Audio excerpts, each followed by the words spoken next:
Hey guys, after the last time I made a video about this one, I've actually made a few modifications to it. When I made a video about this customised Fisto Hasbro ForceFX Saber, I kind of got the urge to go out and out to the garage and tinker with it a bit more. I added a few different parts to it, kind of refreshed it, if you will. Like I said in my previous video, it's probably been about a year now since I originally modified it, and I just had the urge to go back and add a few more bits to it. So nothing major, just a few bits I added to it. First of all, I did this whole other section here. It's just I don't know why, I just wanted to hide the last kind of remnants of the Fisto Saber, that last bit of the original body that used to be here. So I put some of this stainless steel around it. It's pretty easy to fit, nothing too tricky. I added a few more greeblies to it as well. I added this sort of dial here, if you will, and just changed a few bits. Most noticeable is I've actually weathered it, if you would like, if that's what you want to call it, weathered it. Because I said before I wanted to make it a kind of an older style looking saber, that it's been around for a long time, that it's from around the era of the Old Republic, a bigger kind of clunkier saber, old-fashioned, not machined, not as elegant as the sort of more modern lightsabers around the time of the prequel films. So yeah, I wanted to make it look quite old. So what I did really is I got a cloth and I just sprayed a load of spray paint onto the cloth, and I'll just brighten this and you'll see, and then just rubbed the cloth over it, and then as it started to dry and go kind of tacky, then I just carried on sort of rubbing it, and it created this kind of sort of brushed metal look, and it started to kind of peel it back off a bit more, which is what I was going for, kind of not really scorched kind of look, but just worn, just sort of not even battle damaged really, just a bit grubby.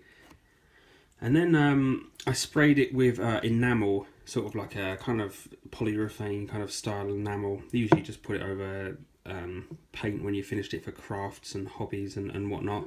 And that, as that's drying, it's quite tacky. So I'll show you this end as well.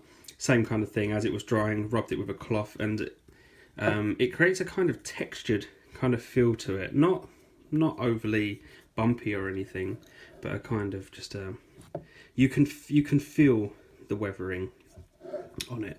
Also, I started to scratch off just in little areas some of the other sort of motifs that I put on it before, especially down the bottom here.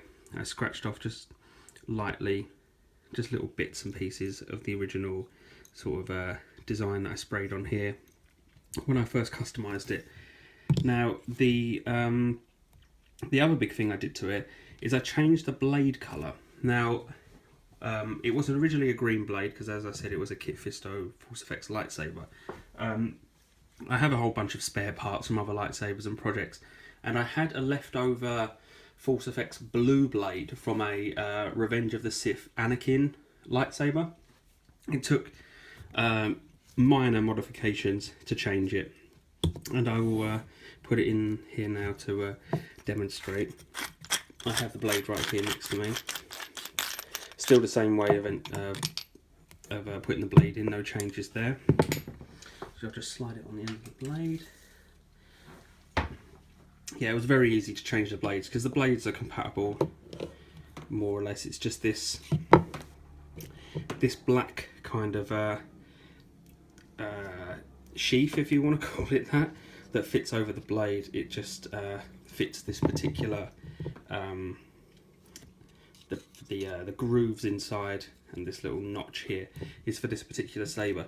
It's quite easy to change really. You just pop these little metal fasteners out and slide the new blade in. Really, seriously minimal effort to change the blade in this. So I'll just put that in, screw it down, and this time I did actually change the batteries. So these are some fresh batteries. There we go, it's locked in. A few more. That's it. Just back a bit. Right. The sound effects are of course the same. There we go. I was worried the exposure would make it look really dark for a moment, but It's always hard to see lightsaber blades on a camera. You can never really tell the true colour compared to what you'd see with your actual eyes. Yeah, same as before, same sound effects, clashes and swings and whatnot. But it's time for a blue blade, and because it's so easy to change the blades, I could just change it back to green whenever I feel like it. But I just wanted to make it feel like a just an update to the saber, to the design. And as I stated before in the video for the first video I made on this, not for dueling, just for display and maybe having a swing round in the garden with it, but definitely not for dueling because you will break the blades. Just struggling to get the end of the blade back. There we go. Screw it on. I've forgotten the cap, but it doesn't matter. So there we go. And there we are. Thank you for watching my video. Please like or subscribe, leave a comment. Feedback is greatly appreciated. Also, if you'd like to check out any of my other lightsaber designs or any photos and some footage of all my previous lightsaber designs, check out my Instagram. I will leave a link in the comments section. And yeah, please, if you'd like, follow me there, and I update that very regularly with all kinds of photos of projects I'm working on and previous projects that I've done in the past. So thank you for watching.